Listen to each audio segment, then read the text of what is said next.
இந்த பதிவில் என்ன பார்க்க போறோம்னா, சொந்த வீடு கட்டுவோருக்கு ஒரு சில பயனுள்ள தகவல்களை பற்றி பார்க்கலாம். வீடு கட்டும்போது தண்ணீர், அஸ்திவாரம், சிமெண்ட், செங்கல், ஃப்ளோர், பெயிண்ட் என வீட்டின் ஒவ்வொரு கட்டுமான அம்சத்திலும் நம் ஆலோசனை மற்றும் கண்காணிப்பு இருக்குமாறு பார்த்து கொள்வது வீட்டின் குவாலிட்டியை கூட்டும். தண்ணீரின் தரம் மிக முக்கியம். அதிக உப்பு உள்ள தண்ணீரில் வீடு கட்டினால் கட்டுமானம் மெல்ல மெல்ல அரிமானத்துக்கு உள்ளாகும். அதற்காக குடிநீரில் வீடு கட்ட வேண்டும் என்றில்லை. அதிகம் உப்பில்லாமல் இருப்பது அவசியம். தண்ணீர் தேவைகளுக்காக ஆழ்துளை கிணறு அமைத்து நீர்மூழ்கி மோட்டார்களை தேர்ந்தெடுக்கும் போது சில விஷயங்களில் உஷாராக இருக்க வேண்டும்.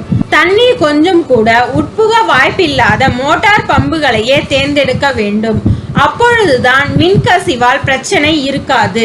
இப்பொழுதெல்லாம் அதிகப்படியான வெப்பத்தை தாக்கு பிடிக்கும் மோட்டார்கள் மார்க்கெட்டில் உள்ளன.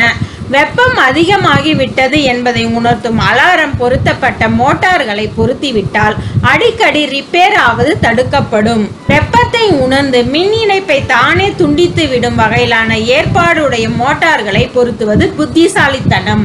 தரமான சிமெண்டால் தான் வலுவான கட்டிடத்தை உறுதி செய்ய முடியும்.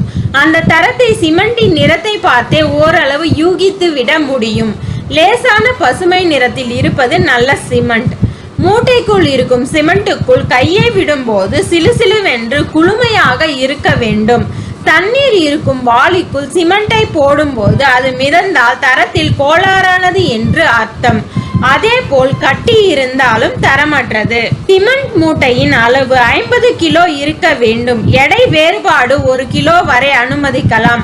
அதற்கு மேல் போனால் உரிய வகையில் விசாரித்து ஒழுங்கான அளவுள்ள மூட்டைகளை பெறுவதற்கான முயற்சிகளில் இறங்குங்கள். மணலில் அதிக தூசு துரும்பு இல்லாமல் இருக்க வேண்டும். அதிக அளவு வண்டல் கலந்திருந்தால் அதன் நிறமே காட்டி கொடுத்து விடும். மணலின் மொத்த எடையில் 8% வண்டல் இருந்தால் பயன்படுத்தலாம். பார்வையாலேயே இதை கண்டுபிடித்து விட முடியும். அதற்கு மேல் இருந்தால் பயன்படுத்துவதை தவிர்க்கலாம். கடல் மணலை கொடுத்து ஏமாற்றும் வேலைகள் நடக்கின்றன. அந்த மணலை கொஞ்சம் வாயில் எடுத்து போட உப்பு கரித்தால் அது கடல் மண். இந்த மணலை பயன்படுத்தி கட்டப்படும் சுவர்கள் பெரும்பாலும் ஈரமாகவே இருக்கும். சீக்கிரம் உதிர்ந்துவிடும். மழை பெய்தால் சீக்கிரம் அரித்துவிடும். ஆகையால் கடல் மணலுக்கு கண்டிப்பாக நோ சொல்லிவிடுங்கள். மணலில் தவிடு போல் நொறுங்கி போகக்கூடிய சிலிக்கா அதிகம் இருந்தால் பயன்படுத்த கூடாது. ஏனென்றால் இது சிமெண்டுடனான பிணைப்பை உறுதியாக உருவாக்காது. கான்கிரீட்டுக்கு வலு சேர்க்க இரும்பு கம்பிகள் பயன்படுத்தப்படுகின்றன. இதற்கு எந்த வகை இரும்புகளை பயன்படுத்தினாலும் சில விஷயங்களை கவனத்தில் கொள்ள வேண்டும். ஆலையில் இருந்து தயாரிக்கப்பட்டு வரும் கம்பிகள், பட்டைகள், சட்டங்கள், சுருள்கள் போன்றவற்றில் சிறு பிசிறுகள் இருக்கக்கூடும். இவற்றை அகற்றிய பின்னரே பயன்படுத்த வேண்டும். இரும்பின் மேல் அடையாளங்களுக்காக சிறு அளவில் பெயிண்ட் தடவப்பட்டாலும் நீக்கிவிட வேண்டும். எண்ணெய், அழுக்கு, பிசுக்கு, சேறு, மணல் போன்ற எந்தவித அசுத்தமும் இருக்கக்கூடாது. அப்படி இருந்தால் பிணைப்பு வலுவில்லாமல் போய்விடக்கூடும். வீட்டின் உறுதியை நிர்ணயிப்பதில் செங்கற்களுக்கு பிரதான இடம் உண்டு. பாரம்பரிய முறையிலான சூளை மற்றும் நவீன முறையிலான சேம்பர் என 2 வகையில் செங்கற்கள் தயாரிக்கப்படுகின்றன. 2 தயாரிப்புகளையுமே வாங்கி பயன்படுத்தலாம்.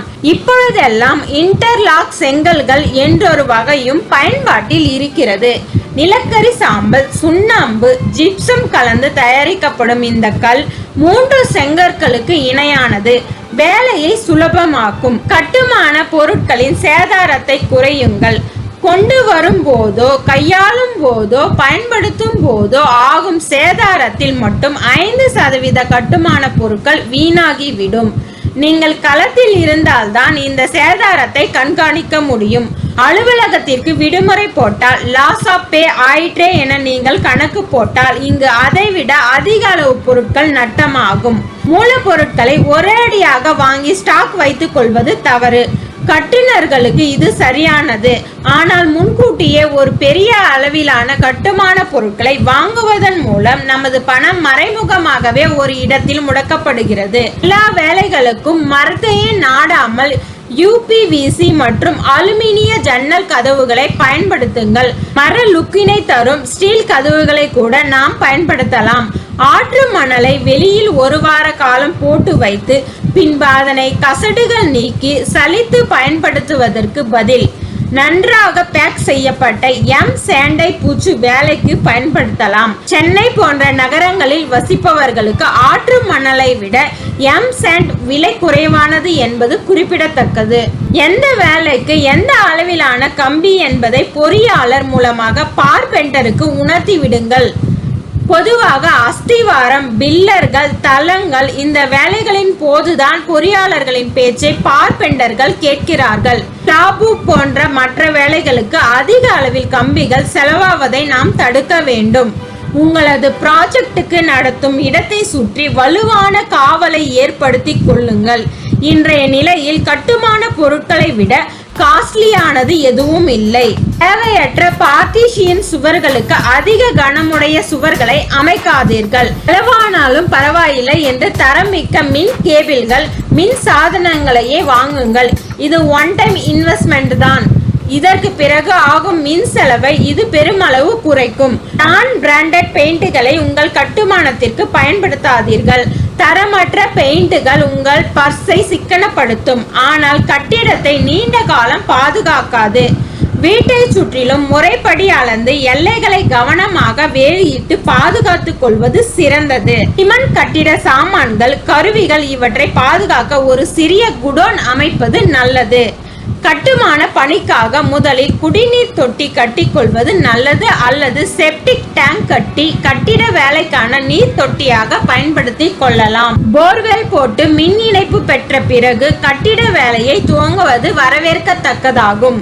அதிக நவீன கட்டுமான நுட்பங்கள், பொருட்களை பயன்படுத்தி கொள்ளுதல், மிக பிரபலமாகி வரும் ரெடிமிக்ஸ் கான்கிரீட்டுகள் போன்ற அதிநவீன கட்டுமான வசதிகளை பயன்படுத்தி கொண்டால் கட்டுமான காலம் நேரம் குறையும். அஸ்திவாரம் போட மண்வெட்டி எடுத்த உடனே மண்ணின் தன்மை, தரம் பற்றி பரிசோதித்து இந்த இடத்திற்கு ஏற்ற அஸ்திவார முறையை பொறியாளர் அறிவுரையுடன் முடிவு செய்ய வேண்டும். பேஸ்மெண்ட் லெவல் கட்டி முடித்த பிறகு சாலையின் உயரத்திற்கும் வீட்டின் உயரத்திற்கும் பொருத்தமான அளவில் கட்டிடத்தை உயர்த்த வேண்டும். குறிப்பாக நீங்கள் கட்டிடம் கட்ட விசாரிக்கும் பொறியாளரிடமோ அல்லது மேஸ்திரிகளிடமோ சதுர அடி எவ்வளவு என்று கேட்பீர்கள். அவர்கள் ஒவ்வொருவரும் ஒரு விலையை கூறுவார்கள். உதாரணமாக சதுர அடி ரூபாய் 1300 இருந்து 1800 வரை. கட்டிட உரிமையாளராகிய நீங்கள் பார்க்க வேண்டியது அவர்களுடைய வேலை வழிமுறைகள் மற்றும் தரம், பயன்படுத்தும் பொருட்கள் இவற்றை தான். அவரை விட இவர் விலை குறைவாக கூறுகிறார், இவரை விட அவர் குறைவாக கூறுகிறார்கள் என்று நீங்கள் முடிவெடுத்தால் இறுதியில் மனக்கசப்பு ஏற்படலாம். சொந்த வீடு கட்டுவதற்கு முன் இதையெல்லாம் மனதில் வைத்து கொண்டு கட்டினால் உங்கள் வீடு தரமாக இருக்கும். அதற்கு நான் கேரண்டி. இந்த பதிவில் நாம் பார்த்த தகவல்கள் குறித்து உங்களுக்கு ஏதேனும் கருத்துக்கள் இருந்தால் கமெண்ட் செக்ஷன்ல கமெண்ட் பண்ணுங்க. Thank you friends.